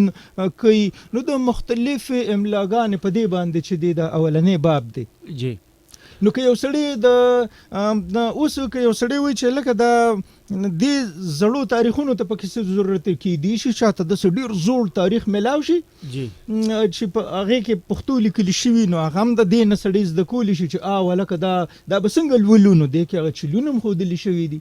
جی دغسې اوسنی رایج املا چې کوم ده د باړهګلۍ املا ده. مطلب د لومړي باب مطلب دا دی چې خور یا رور په پښتو نه پوهېږي په لیکلو یا په دغه باندې نو هغې کې دې کتاب کې شته چې هغه په پښتو بیا لیکلو باندې به پوهېږي. بالکل به په دې پوهېږي ځکه چې په دې کې یو حرف تهجي چې کوم دی که نه هغه پکې یو بیان شوي دی د هغې شمېر او اوس چې کومه مروجه املا ده د بړګلی په نوم باندې چې کومه مونږ پیژنو یا څوک د نوې املا په نوم هغې پکې دونه په اسانه طریقه پې بحث شوی دی او په اسانه طریقه ورښود. نو اولنی باب د املا دی، بل باب ورپسې چې دی نو هغه د غیر علم قافیه دی. جی علم قافیه علم قافیه باندې دی. نو د قافیې چې کومې خوبې دي، کومې خامې دي، کومې طریقې دي، کومه چلونه دي، کوم اصول دي، نو د یو شاعر دپاره د دغې کتل او د دغې لوستل او د دغې معلومېدل او د یو نوي کول د رور خور دپاره دا ډېر ضروري دي، پکار دي چې لکه په دغې باندې ځان پوه کړي. په دغې پکې د مختلفو کتابونو نچوړ دی. نو هغه یو باب ځان لدی، ورپسې علم قافیه، بیا ورپسې شعري اصناف دي، په هغې کې د مختلفو غزل او ټپه او چاربیت او سانټ او نیمکۍ او حمد او نعت او مثنوي او شهر یعشوب څومره دا مې پکې د 4 شپېتو نه زیات راغونډ کړي دي په دې دغه کې شعري اصنافو کې. او د دې اسان چلونه مې ښودلي دي که یو کس دا وغواړي چې زه به غزل څنګه لیکم، نیمکۍ به پیژنم څنګه، لیکم به څنګه، چاربیت چل څنګه دی، زه خو غواړم خو ما ته چل نه راځي، کوم ځای به استاد دا کتاب دی وګوري. نو په هغې کې به په اسانه طریقه نمونې پکې شته چې دا د دې شکل دی. دغسې د هر یو صنف مختصر تاریخ او د هغې چل، د هغې پیژنګلو، د هغې د لیکلو طریقه، د هغې مثال، د هر څه پکې ښودلی شوي 4 شپېتو نه زیات. بل په دې کې د نثري اصناف دي، لکه په هغې کې چې کوم دی ډرامه به اوس فرض کې یو کس دی هغه دا غواړي چې زه به ډرامه لیکل غواړم، خو دا ډرامه خلک لیکي څنګه، د دې چل څنګه دی، ډرامه افسانه به څنګه لیکمه، تکل پیژنګلو، فکاهیه شوه، سفرنامه، څه د ټول سیزونو د نثر چې څومره اصناف دي هغه په دې کې په هغې باندې ډېر اسان مثالونه او اسان بحث شته. بیا بل د فصاحت و بلاغت باب دی. د فصاحت و بلاغت 3 څانګې دي، لکه علم بیان، علم معانی، علم بدی، چې په هغې پکې څومره ښایسته او په اسانه طریقه بحث شوی دی. دغسې ورپسې چې دی نو بیا مونږ چې ورته حساب العلم ابجد وایو که نه، ابجدي علامه، نو دغه شی هم پکې شته دی، دغه باندې پکې ځان له باب دی. علم ابجد لکه دې ته اصل کې د خپل نوم چې کوم دی نو هغه حساب الجمل دی. نو خو مونږ عام طور په دې شیانو باندې پیژنو. د هغې د لیکلو لکه په خبره کې چې تاریخ، په شعر کې چې تاریخ بیان شي، د هغې چل ښودل دي پکې. څنګه به سړی په خبره کې په شعر کې به تاریخ بیانوي، لکه څنګه چې زموږ اسلافو کړي، اگر چې نن سبا نه کېږي. لکه په نن سبا وخت کې په پروفیسر ډاکټر زبیر اسرت صاحب په هم کار کړی دی، خو ډېر کم کسان په دې پوهېږي. نو لکه زبیر اسرت صاحب هم په دې پوهېږي، هغه په خپل کتاب هم پې لیکلی دی. نو دغسې او مخکنو شاعرانو به ډېر لکه خوشحال بابا، د هغه زامن او د هغه نوسو علم ابجد په دې باندې هغې ډېر کار، ډېر تاریخونه د خپل پلار د مړینې او د پلاني د پیدایش او د پلاني واقعې تاریخ هغه پکې بیانېده. لکه اوس خوشحال بابا چې یو شعر کې وایي که نه، د ابجدو متعلق درته خبره کوم، حساب الجمل رحمان دغه وایي خوشحال بابا چې کال د غپجو خیبر کې هورې مغولې بن شوې هم کونډې بورې. نو دې کې دا غپج ټکې چې کوم دی نو دا پکې د حساب الجمل دا پکې تاریخ دی. نو لکه دا پکې تاریخ دی، د خیبر د جنگ تاریخ دی پکې، هغه کم چې په دغه کې شوی و که نه 1080 کې. نو دغسې پکې آخري باب چې دی نو هغه پکې صنایع بدایع پکې په میانس کې شته دی، هغې ځان له باب دی. او آخري باب چې دی نو هغه ارګجه باب دی. نو په هغې کې بیا مختلف څیزونه پکې دا راغلي دي، لکه اوس د مثال په توګه مونږ وایو که نه چې مختلف تعریفونه دي پکې عام، لکه اوس بابا به مونږ کوم سړي ته وایو، یا حسن څه ته وایي. اوس که د یو پوه کس نه تپوس وکړي چې حسن څه ته وایي، نو د هر چا په خیال کې د حسن جدا جدا تعریف دی. په دې کې هغه حوالې هم راغستې شو، بیا نچوړ راغستې شوی چې حسن به مونږ څه ته وایو. اوس که ستا نه عادل صاحب ستا نه هم زه تپوس وکړم چې حسن څه ته وایي نو ته به وایې چې حسن چې کوم دی نو داسې مزیدار زنانه نارینه یا یو عمارت یا یو منظر نو هغه مثال د مابند دی چې چېرې تپوس وکړې مابند څه ته وایي یا مابند دې لیدلی د چا چې مابند هوټل لیدلی نو هغه ذهن ته مابند هوټل راشي که چا د مابند غر لیدلی نو مابند به ورته راشي یا غر به ورته راشي چا چې مابند څه سره ریلیټډ چا ورنوم ښي اکه دغه به ذهن ته راځي نو په هغې کې دا تفصیلونه هم شته په هغه ارګجه باب کې بیا مختلفې خبرې دي که نه نو خیر دغه تفصیل کې نه ځو چې لکه حسن څه ته وایي د مختلفو خلکو په خیال کې د دې ځان له دغه دي تعریفونه دي لکه اوس بیا په دغه حسن په تعریف کې بیا د رحمان بابا ځان له خیال دی او د حمزه بابا ځان له خیال دی جی زه برند سترګې او حمزه بابا وایي که نه زه برند سترګې او شډله ځواني حسن ګڼم نه نری ملا لکه ویښته نه ټیټې مړې سترګې حمزه بابا خو هغې ته وایي او وایي چې زه برند سترګې او شډله ځواني حسن ګڼم او دلته رحمان بابا یو شعر کې وایي چې زه رحمان په زړه نری کړم هغه جونو چې املا وي د ویښته په دود نری نو هغه هلته نری املا خوښوي دلته دې نری املا نه نو د دې هم په حسن کې او په هغه خوښه کې چې کوم دی نو دغسې دغه تفصیل کې نه ځو چې جاپان والا حسن څه ته وایي چین والا حسن کم ګڼي انګریزان حسن کم ګڼي او د بر صغیر خلک چې کم دي نو دا حسن څه ته وایي دغه تفصیل کې نه ځو دا ټول تفصیل که څوک غواړي په دې کتاب کې شته په دې کتاب کې بل په دې کې د پښتو هغه ټکي مشته کم چې دغه کېږي لکه مطلب دی چې متروک شوي دي د پښتو ژبې نه یا متروک کېدو ته نږدې دي نو هغه ټکي مې هم پکې د حفاظت تفرغه چې دا محفوظ پاتې شي هغه هم پکې دي د دغې نه علاوه زه تاته څه وایم خو لکه ارګجه باب دی اخري باب ډېر څه پکې شته لکه چې یو سړی د څرګنده خزانه وګوري لکه هغه چې ټول د پښتنو تاریخ وکاته د پښتو د ژبې تاریخ وکاته او د ورسره لکه چې 4 یونیورسټو او 3 کالجونو په کورس کې شامل کړی د خو څه پکې شته که جی ګرانو کتونکو که تاسو راتلل غواړئ 03014991108 باندې د ساجد محمد شایق صاحب نه که تاسو پوښتنه کول غواړئ د دې کتاب په اړه باندې د دې ټولنې په اړه باندې د دوی د ژوند او فن په اړه باندې که دوی د څه قسم معلومات یا پوښتنه کول غواړئ نو 03149910908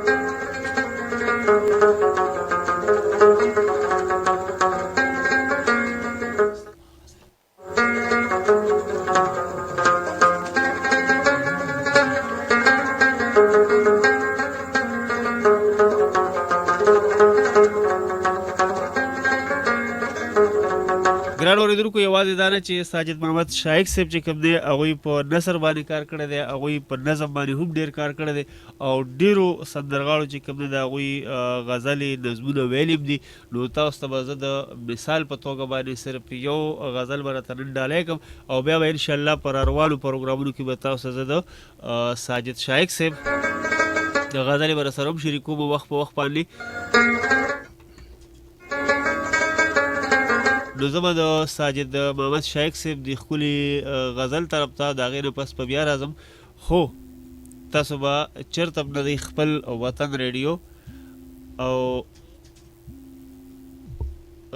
یو منټ چې ګورم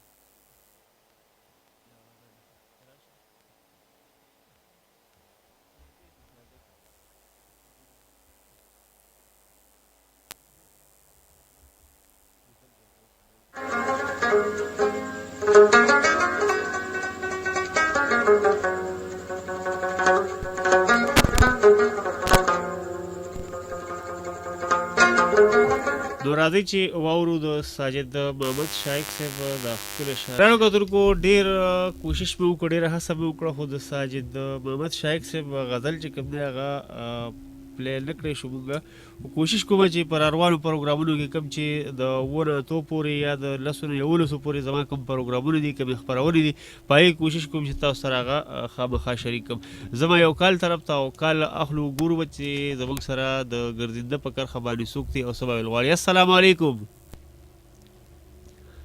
السلام علیکم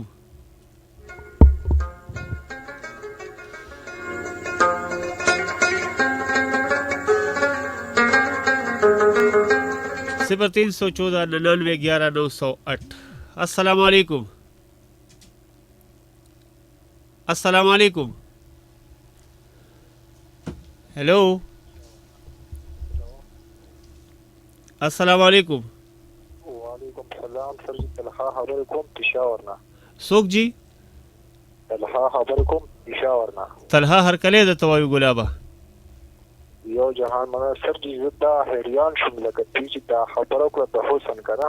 جی جی. دا حسن څه ته لکه مونږ لکه ټیکټار سړی دی چې حیران باز کنه لکه مونږ خپل ته حسن وای یا انسان یا خپل جی. دا چې یو شی ډیر مزیدار یا ته مونږ یې تاړه یا را ستاسو یا خپل دی کنه. او جاو یا د حسن درې د څه مظاهره د مونږ ته سر جی. چې حسن څه ته وای؟ چې حسن څه ته وای کنه. جی صحیح. دا جواب دل درکې ښه شایق صاحب. صحیح شو. ډیره مهرباني جی. طلحه خانه ډیر مزیدار ته پوسټ وکړ یار. او دا سي ته پوسونه چې دینو دا اکثر پوهه خلک کوي. جی. او هر هغه کس چې دغه باریکۍ ته پامینو د هغه داسې خبرو ته پوسټ کوي. جی. ما په دې کتاب کې بیا مختلفې حوالې راخستې دي چې کم کسان حسن څه ته وایي او بیا به مونږ حسن وایو څه ته. نو په دې کې خبره داسې ده چې د جاپان والا نه چې که پوښتنه یو سړي وکړي چې حسن څه ته وایي نو هغې به ورته وایي چې چیته پوزه چې د کوم انسان وي نری نری وړې وړې سترګې وي او پلن غوندې مخ وي نو هغې حسن دې ته وایي. جی. اوس که بیا موږ د انګریزانو نه پوښتنه وکړو چې حسن څه ته وایي نو عادل صاحب هغې به وایي چې حسن چې شنې شنې سترګې او سره سره ویښته وي او تک سور سپین مخ وي او ښایسته رغونه وي د مخه نو حسن او دنګه دغه وي قد وي که نه دنګه ځواني وي نو دا حسن دی. نو اوس مونږ وکتل چې په یوه علاقه کې یو شان نظریه ده په بله علاقه کې انګلینډ کې بیا بل شان نظریه ده انګریزانو کې. بیا که مونږ راشو حبشو ته. جی. نو حبشو نه که پوښتنه وکړي چې حسن څه ته وایي نو هغې به وایي چې حسن دې ته وایي په یو انسان کې حسن یادوم. دا اوس موږ د انسان خبره کوو ښه د مناظرو د نورو مناظرو نه کوو. جی. نو که هغې نه حبشو نه پوښتنه وکړي نو هغې به وایي چې غټه پوزه او بقې بقې غوندې سترګې او واړه واړه ګلګوتې یخته او تک تور مخ غټې غټې شونډې هغې یو حقیقت دا دی.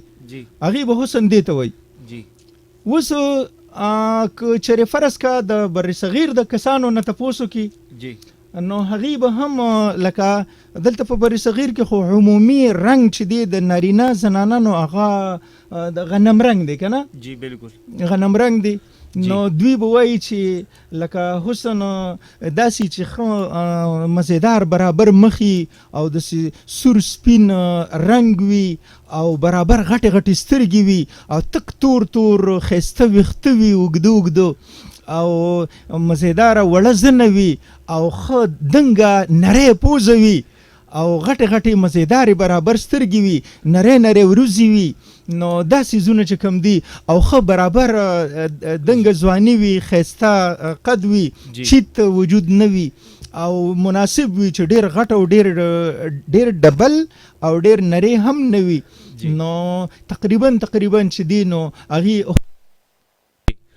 خو بیا جی حسن دغسې نورې خبرې هم پکې شوي دي په منځ کې خو مختصر به زه دې له راشم که نه چې حسن دې ته وایي چې کومو چې بیا ماهرینو د حسن تعریف کړی دی نو هغې وایي چې هر هغه انسان کوم چې ستا په نظر باندې ښه ښکاره شي که د هغه رنګ هر څنګه وي که د هغه ویښته هر څنګه وي که د هغه سترګې او پوزه هر څنګه وي خو چې کوم انسان د بل انسان په نظر باندې ښه راغی او زړه ته یې پرېوتو نو بس دا د هغه دپاره حسین دی.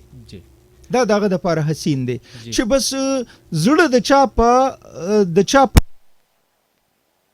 هغه به هغه ته حسین ښکاري. لکه اوس که مو خیال کړي نو هغه مجنون چې کومونو هغه ته یو ورځ ورته وویلی شو، پلارم ورته ووی، نورو کسانو هم ورته ووی چې هلکه دا ته څه کیسه په لیلا پسې شوې، لیلا څه تکه توره ده.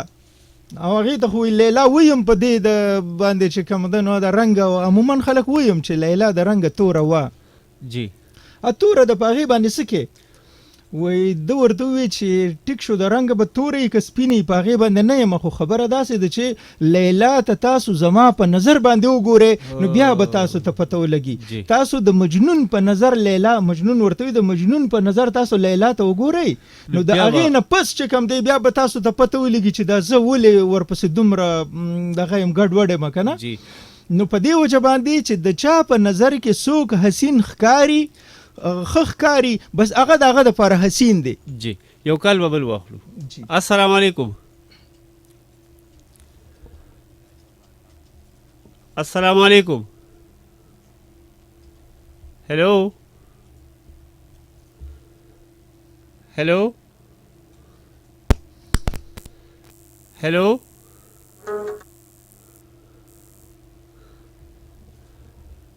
ہیلو. ملګری د ټلیفون د کرښې نه پرېوته. شایق صاحب خبرې هم ډېرې ښکلې روانې دي، ډېر ښکلی پروګرام دی، یقینا چې ما ډېره مزه راکړې ده. او یو کال طرف ته ځم نو بیا راځو خبرې طرف ته. السلام علیکم. السلام علیکم. ہیلو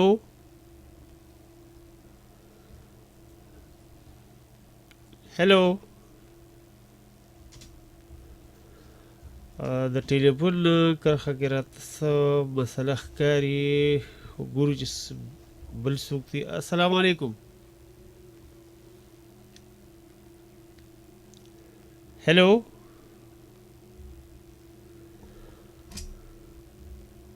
ہیلو ہیلو. السلام علیکم. السلام علیکم.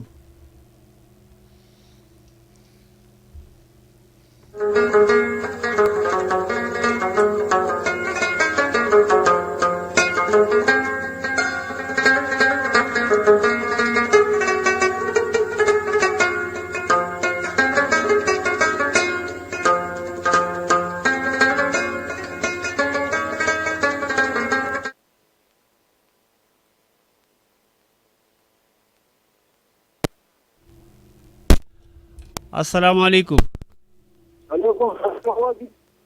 جی روډ میں څوک دی او د کوم ځای نه دی؟ ہیلو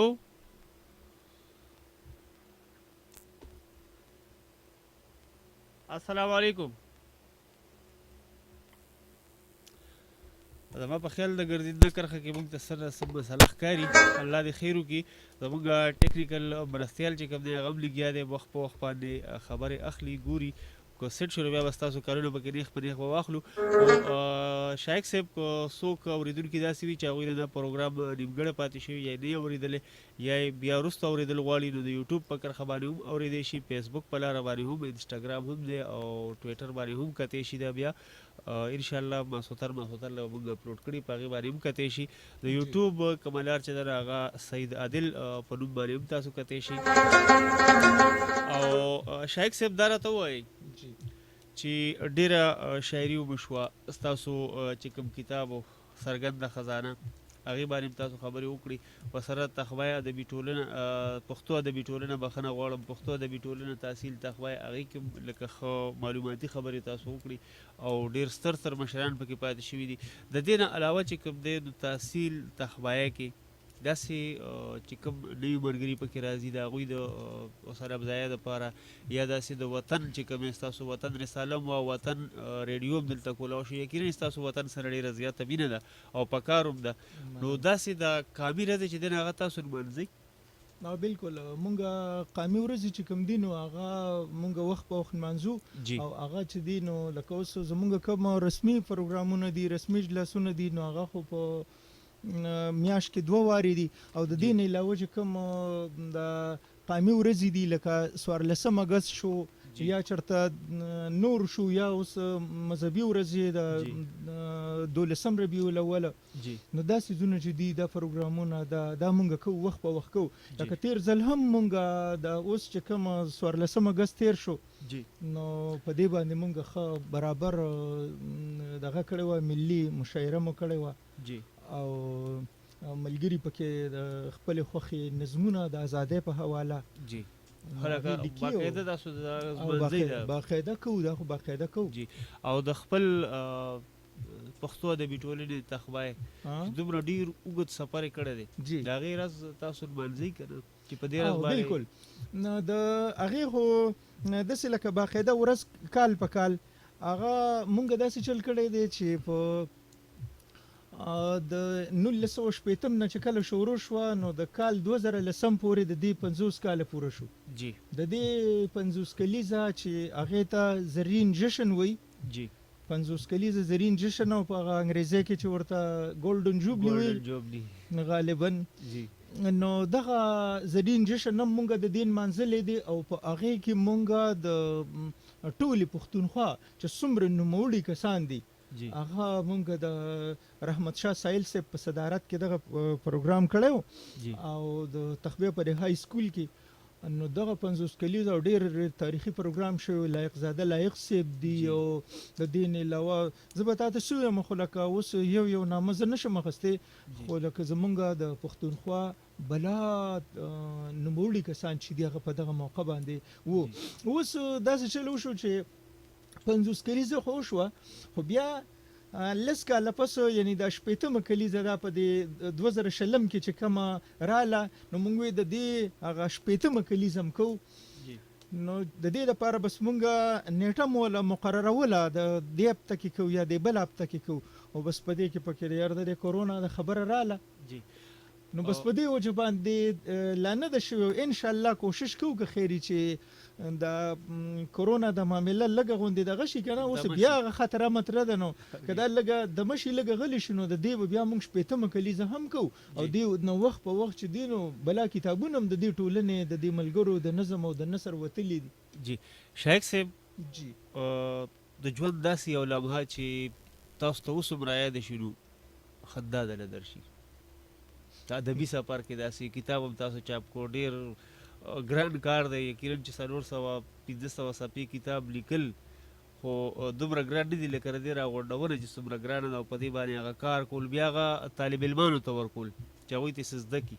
نو دغه ډېر ګران کار دی بالکل زما د قلم په نوم باندې ځینې ملګري خو راته وایي چې لکه د دې څرګندې خزانې دویمه برخه نه ایډیشن نه دویمه برخه نو د دې دا اوله برخه ده دویمه برخه نو هغه برخه هم خو زما چې څونه خیال دی نو د هغه هم دغه ده لکه د چاپ ته بس داسې ده لکه چې انشاءالله تیارېدونکې ده نو د هغې لپاره ما کوشش کوم خو تاسو د دغه خبره وکړه د یوې لمحې خبره وکړه نو یاره دې وخت کې به اوس تاسو ته څه ووایم زما خپله خیال دا دی زړه مه چې زه به د خپل ژوند باندې لیک وکړم که نه چې کوم زما ژوند لیک وي نو زما خپل کوشش دا دی چې زه دا وکړم خو هغه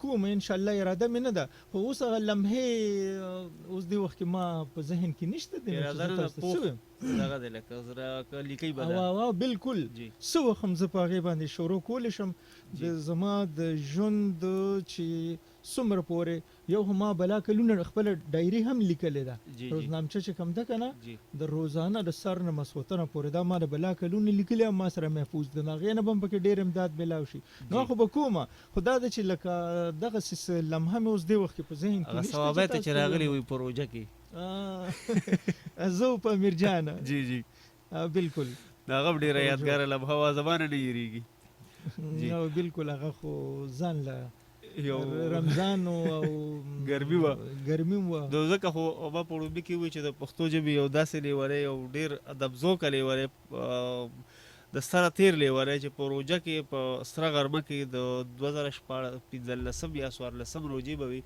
چې پای کې په سره غرمه کې چې یو طرف ته روژه وه او بل طرف ته د ریډیو پروګرامو زموږ نمایندګي راوغوښتل او دوی په امیرجان صاحب چې کوم ډېر په مینه باندې رالل شاه منصور کې بیا هغه ریډیو سټیشن معلومول وو نو هغه ځان له یو مسله وه یو ګراني وه که نه. جی ستاسو ډېره زیاته مننه شایق صاحب چې تاسو دلته راغلئ او موږ سره د خپل ژوند څو لمحې څو ساعتونه موږ سره شریک کړل. د دې سره زه وایم که په تلو تلو کې تاسو خپل اورېدونکو ته یو بل ښکلی شان غزل وړاندې کړو ډېر خوند به وکړي. غزلي نظمي دغه کوئ. جی ښه د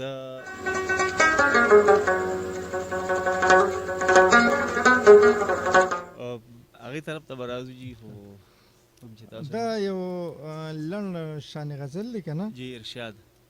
چې زه ساده وم. جی زه ساده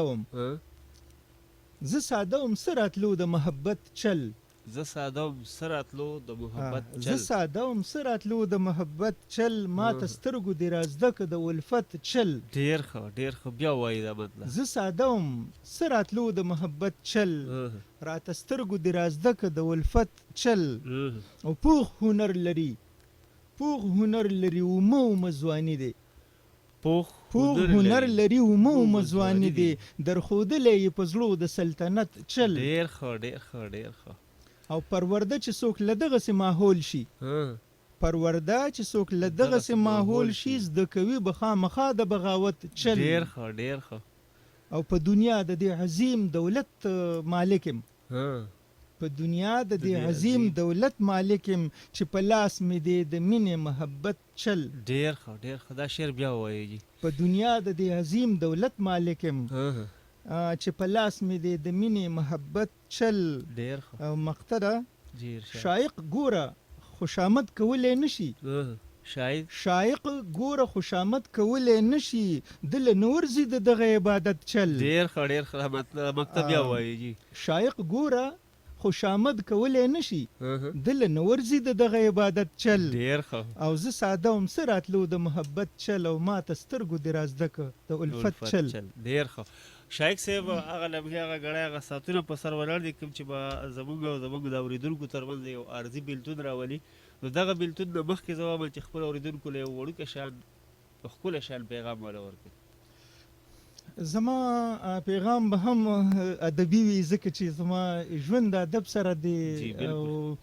نو پیغام به مې ادبي وي په یو څو ټکو کې هغه داسې چې خاص کر د دې نوي کول د لیکوالو دپاره چې هر هغه ته نه چې هغسې لیکل غواړي نو پکار دی چې د هغې فنفارې متعلق د هغه ته پوره معلومات وي نو دی بیا په صحیح معنو کې ولیکلی شي. د مثال په توګه یو کس ته غزل لیکل غواړي نو د غزل په پوره لوازماتو باندې دی چې ځان پوهی کړي، د دې په صنایع بدایع باندې دی ځان پوهی کړي، د دې په نفع نقصان باندې دی ځان پوهی کړي او د دې چې کم دی نو په کوم څیز سره کمزوري کیږي، په کوم سره ښه کیږي، او بیا د دې د خپلو قابلو مشرانو هغه کلامونه وګوري. نو د دې کې په مستقبل کې بیا دا غزل لیکي نو دی به بیا ډېر ښه پوهیږي او ډېر په ښه طریقه به یې ولیکلی شي. د دې نه علاوه که چېرې یو فرض کړی کس دی هغه بل یو صنف لیکي نو پکار دی چې د هغې د لوازماتو نه ځان پوره اوس ډېر کسان داسې چې اکثر دغه ولیکي د ټپهیزې لیکي که نه لکه د ټپې د خپلې اصلي مصرې نه مخکې چې کومه دغه یو څو مصرې لیکي نو د هغې دپاره لازم دي ګوره ډېرو کسانو ته دا پته نشته د هغې دپاره لازم دي چې هغه د دغه اولنۍ مصرې سره په معنوي لحاظ څنګه چې په ورسره په قافیایي لحاظ سمون خوري چې په معنوي لحاظ هم سمون خوري د مطلب په لحاظ هم ورسره نو اکثر د هغې د یوې مطلب د اما وي او د بلې مطلب چې کم دی نو هغه په کما کې وي او د کما وي او د بل هغه بل ځای وي نو او د دې خپلې ټپې سره چې کوم هغه اصلي اولنۍ مصره ده نو هغه د هغې مطلب بیا بل شانتي نو هغه مزه نه کوي. د دې نه علاوه لکه هر هغه څیز چې که د نظم وي دا خو ما هسې دوه مثالونه ورکړه که د نظم وي که د نثر وي چې کوم څیز لیکي که نه نو چې په نثر کې فرض کا افسانه یو کس لیکي نو چې دی د ښو خلکو افسانې ولولي دی د افسانې په پوره لوازماتو پوه شي. دغسې د دې نه علاوه نور هر څه مطلب مې دا دی که نه چې کوم فنفارس کم کشر کول والا کس لیکل غواړي نو پکار دی چې د هغې د لوازماتو هر څه نه ځان پوره خبر کړي نو د هله به دې هغه څیز ښه وکړی شي او چې یو څیز یو کار بنده کوي نو پکار دی چې ښې وکړي جی چې په ښه طریقې وکړي دا نه چې هسې ورګډ شي او مړه خو چې نه نه داسې نه پکار دی چې یو شي باندې ښه ځان پوه کړي ولیکي نو دی به نو زمونږ خلک ځان نه کړی ځان کړی نه وایي چې ما هم د ښه څیز ولیکلی نو پکار د سړي لږه لوسته نه وکړي او لږ ځان پوه کړي او مشرانو نه اصلاح والي جی شایق صاحب ستاسو یو جهان مننه د دومره ډیرو غړو راکولو یو جهان مننه چې تاسو راغلی یو زموږ د کورکي ته او زموږ مینوالو سره خپلو مینوالو سره مو ډېر ګټورې خبرې وکړې ستاسو یو جهان مننه او پر روانو وختونو کې د نه هم دا تمه ساتو د توقع ساتو چې بیا به هم تاسو راځئ او د خپلو مینوالو سره به دغه شان ښکلې ښکلې خبرې ښکلې ښکلې ملغلرې به هغوی سره شریکوئ. مننه ستاسو هم ډېره زیاته مننه سید عادل صاحب ډېره مننه.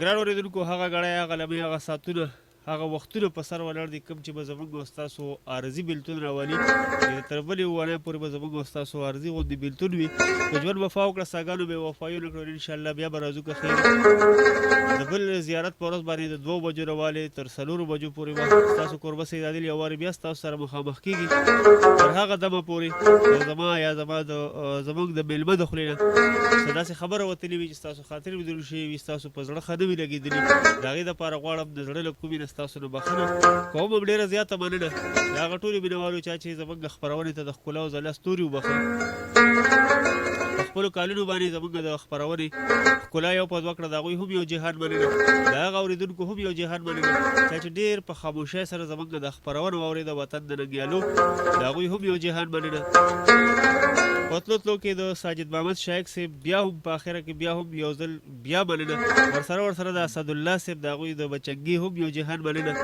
چې په دومره سختو حالاتو کې او دومره نوزګاره حالاتو کې او نوزګاره وخت کې زموږ د خپرونې ته د ښکلا او ځلا ستوري یو په څلورو لګول د هغوی یو جهان مننه. ګران اورېدونکو تاسو به پرېږدمه د یو ښکلي شان غزل سره په تلو تلو کې لکه نور کله په شان یو 2 درخواستونه پیغام ورته ذکر یم چې پیغام خو لکه د ساجد شایق صاحب په شان لوی خلک ورکوي موږ خو ستاسو د خپو خاورې یو لومړنی درخواست دا دی چې خپلو بچو له په لاسو کې قلم او کتاب وله ورکوي د هغوی د لاسو نه نشه یي څیزونه ټوپکې تماچې دغه ترې واخلي او په لاسو کې وله قلم او کتاب وله ورکوي او د هغوی د لاسو نه وسلې تماچې نشهیز مواد دا ترې واخلي او په لاسو کې وله قلم او کتاب وله په لاس کې ورکړي د هغې سره سره دویم درخواست چې پښتو وایئ پښتو لیکئ پښتو لولئ او پښتو کوئ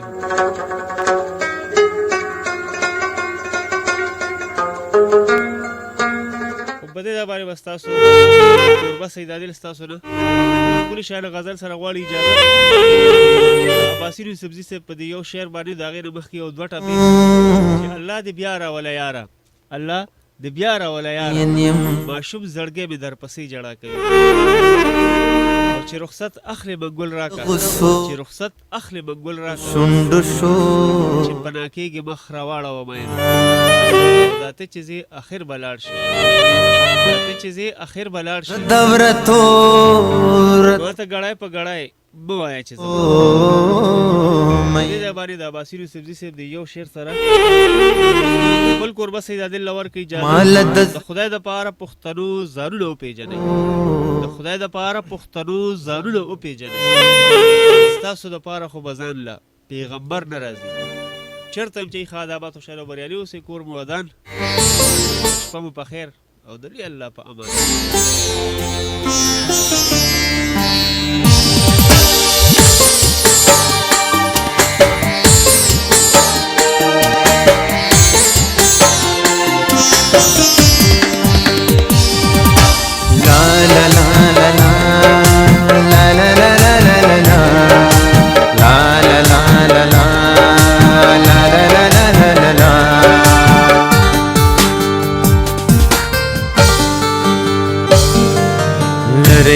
نفرت د دیوالونو نه ولاړه څنګ ته د بهار د سرو ګلونو نه ولاړه لرې